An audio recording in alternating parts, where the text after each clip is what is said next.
Allah Subhanahu wa Ta'ala, insya Allah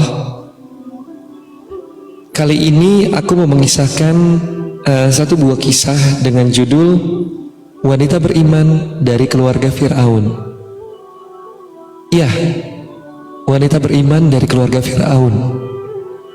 Dalam surat At-Tahrim, Allah Azza wa Jalla menceritakan kisah istri Fir'aun yang beriman kepada Allah Subhanahu wa Ta'ala dan Rasulnya, beribadah hanya kepadanya saja, serta dengan penjagaan Allah dia selamat dari kejahatan dan kezaliman orang-orang kafir. Allah Subhanahu wa Ta'ala berfirman, dan Allah membuat perumpamaan bagi orang-orang yang beriman.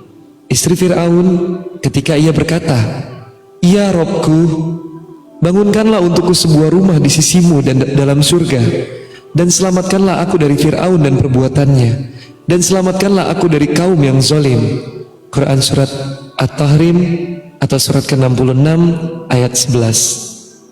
Allah Subhanahu wa Ta'ala membuat perumpamaan tentang orang-orang yang beriman dengan keadaan istri Fir'aun yang menjadi istri seorang yang paling parah kekafirannya kepada Allah Azza wa Jalla ketika ia berkata, "Wahai Robku, bangunkan untukku sebuah rumah di sisimu di surga. Selamatkan aku dari kekuasaan, cobaan dan berbagai perbuatan jahat Fir'aun, serta selamatkan aku dari kaum yang mengikutinya dalam kezaliman dan kesesatan, serta selamatkan aku dari siksaan mereka." Imam Al-Qurtubi rahimahullah berkata, ada yang mengatakan bahwa perumpamaan ini adalah dorongan untuk orang-orang yang beriman agar bersabar dalam menghadapi kesulitan, yaitu jangan sampai kesabaran kalian dalam menghadapi cobaan lebih lemah daripada kesabaran istri Fir'aun ketika bersabar dari siksaan Fir'aun.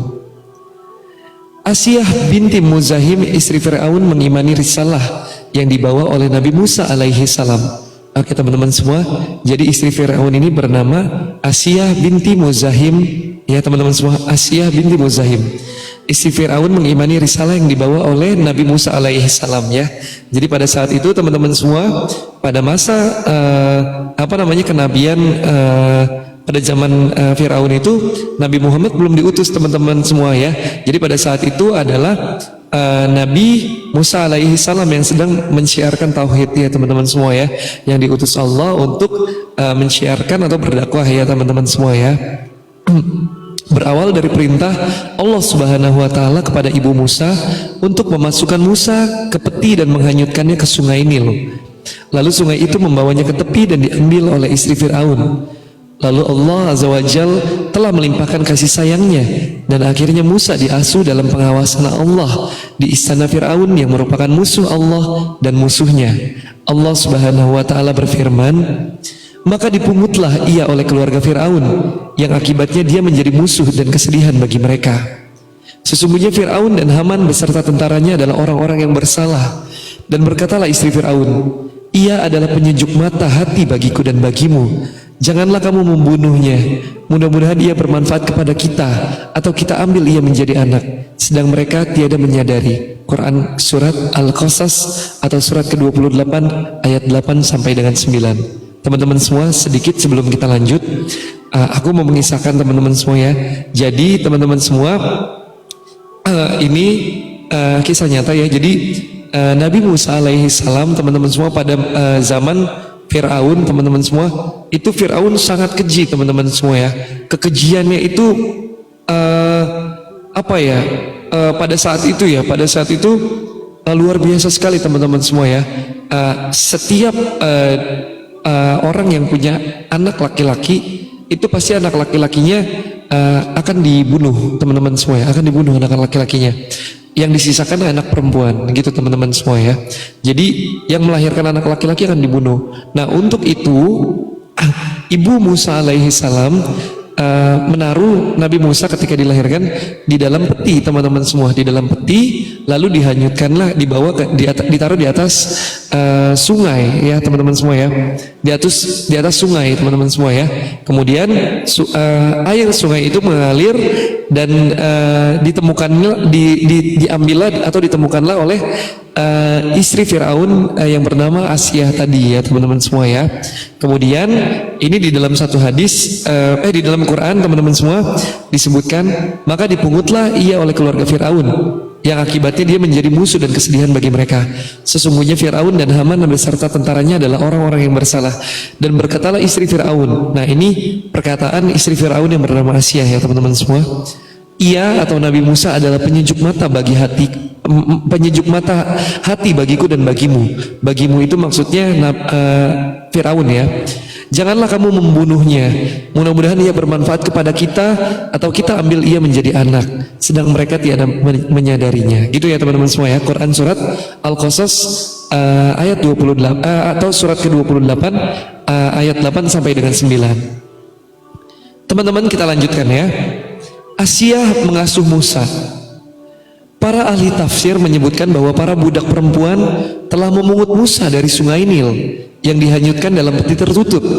Namun mereka tidak berani membukanya sampai mereka meletakkannya di hadapan istri Fir'aun yang bernama Asiyah binti Muzahim. Setelah istri Fir'aun membuka peti tersebut dan menyingkap tabirnya, ia melihat wajah Musa yang bersinar cerah dengan cahaya kenabian dan keagungan. Masya Allah, tabarakallah. Pada saat melihatnya, ia begitu menyukai dan mencintainya. Ketika Fir'aun datang, dia bertanya, "Apa ini?" dan memerintahkan agar anak itu dibunuh. Istrinya meminta anak itu kepada Fir'aun dan membelanya dengan mengatakan, "Ia adalah penyejuk hati bagiku dan bagimu. Janganlah kamu membunuhnya. Mudah-mudahan ia bermanfaat bagi kita atau kita ambil ia menjadi anak." Maka Fir'aun berkata kepada istrinya nih teman-teman semua ya. Bentar teman-teman semua. Oke. Kemudian Fir'aun berkata nih teman-teman semua kepada istrinya ya.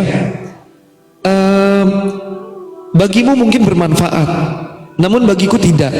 Maksudnya aku tidak membutuhkan dan tidak ada kepentingan dengannya.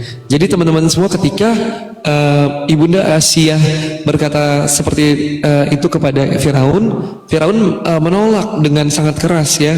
Bahkan berniat untuk membunuh Nabi Musa alaihissalam ketika bayi tadi teman-teman semua ya. Ucapan istrinya, mudah-mudahan anak ini bermanfaat bagi kita.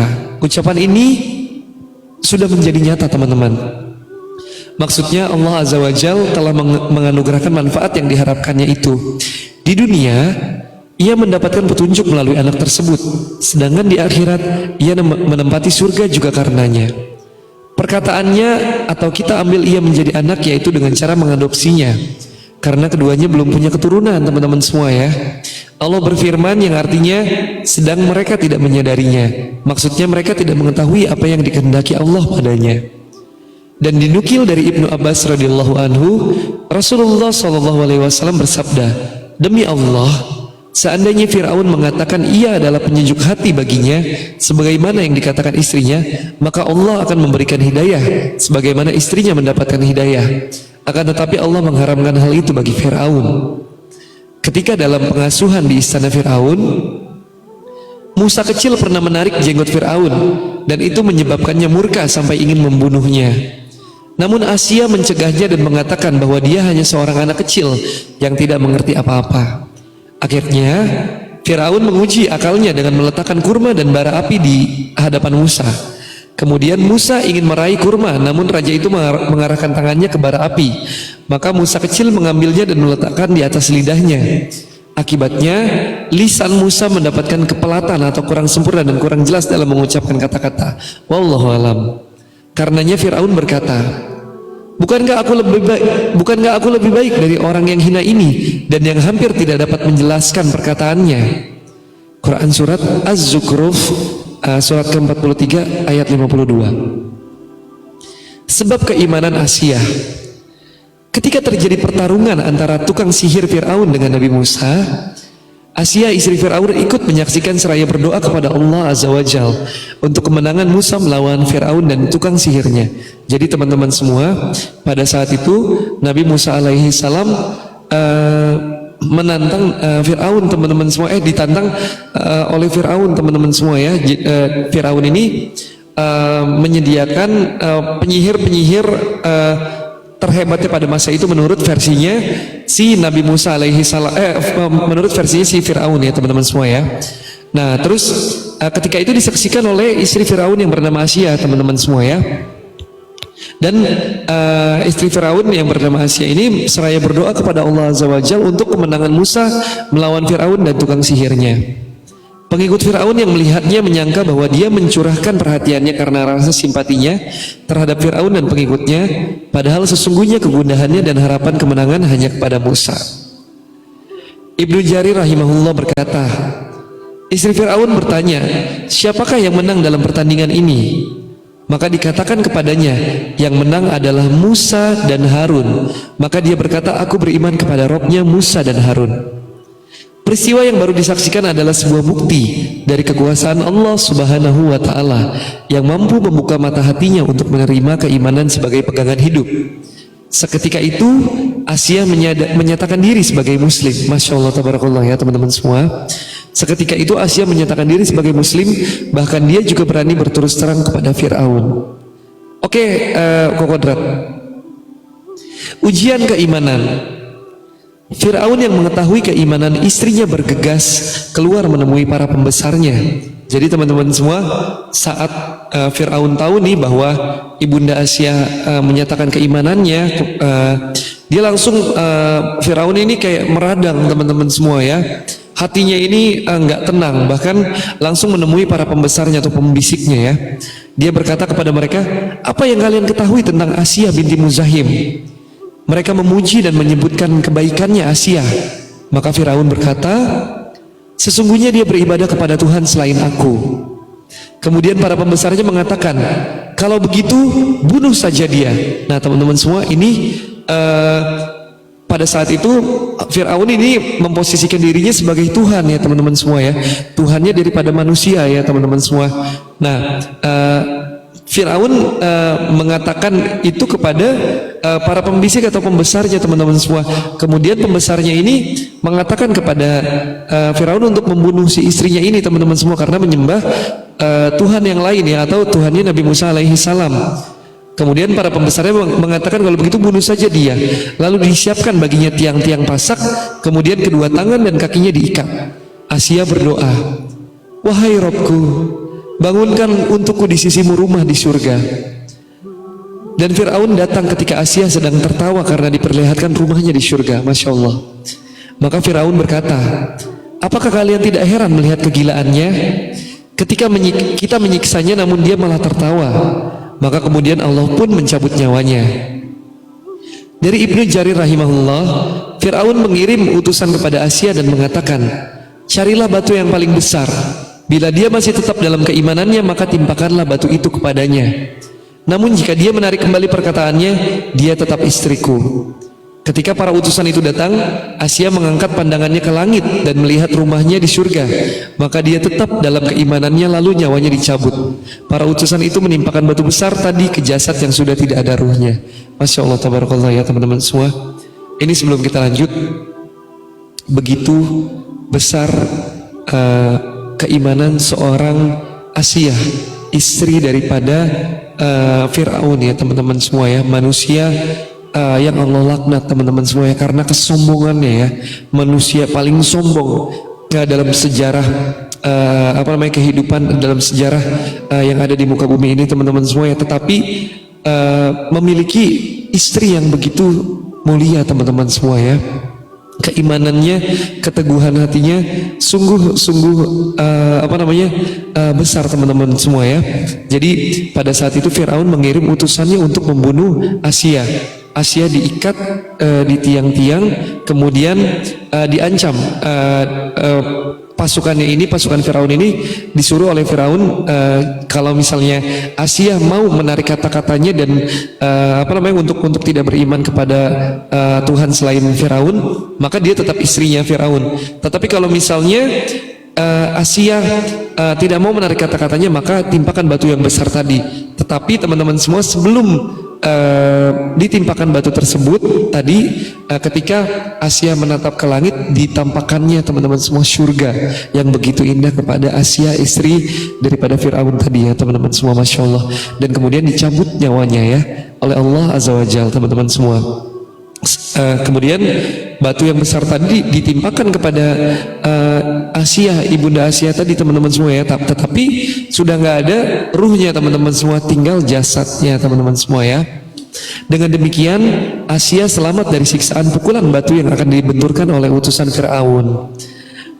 Dari Abu Utsman Al-Hindi dari Salman Al-Farisi, Asia disiksa di terik matahari, maka ketika dia tersengat panasnya matahari, para malaikat menaungi dengan sayap-sayap mereka. Allah Azza wa Jalla menyelamatkan Asia dari perbuatan orang kafir yang menyiksanya dan menyelamatkannya dari penduduk Mesir, kaum Kipti yang zolim. Maka Allah mengangkat ruhnya ke surga, dia makan dan minum dan mendapatkan kenikmatan di dalamnya. Teman-teman semua, Masya Allah, tabarakallah ya, kisah dari Umi Asiyah ya teman-teman semua ya, istri dari Fir'aun, manusia yang Allah laknat karena kesombongannya, karena kebengisannya teman-teman semua, karena kezolimannya teman-teman semua ya. Tetapi istrinya beriman kepada Allah Azza wa Jalla ya teman-teman semua. Pelajaran yang bisa diambil teman-teman semua ya, bahwasanya teman-teman semua ini terkhusus perempuan-perempuan ya teman-teman semua, ketika teman-teman semua nanti sudah menikah ya teman-teman semua, kalian menjadi istri teman-teman semua, kalian memang diwajibkan untuk taat kepada suami ya,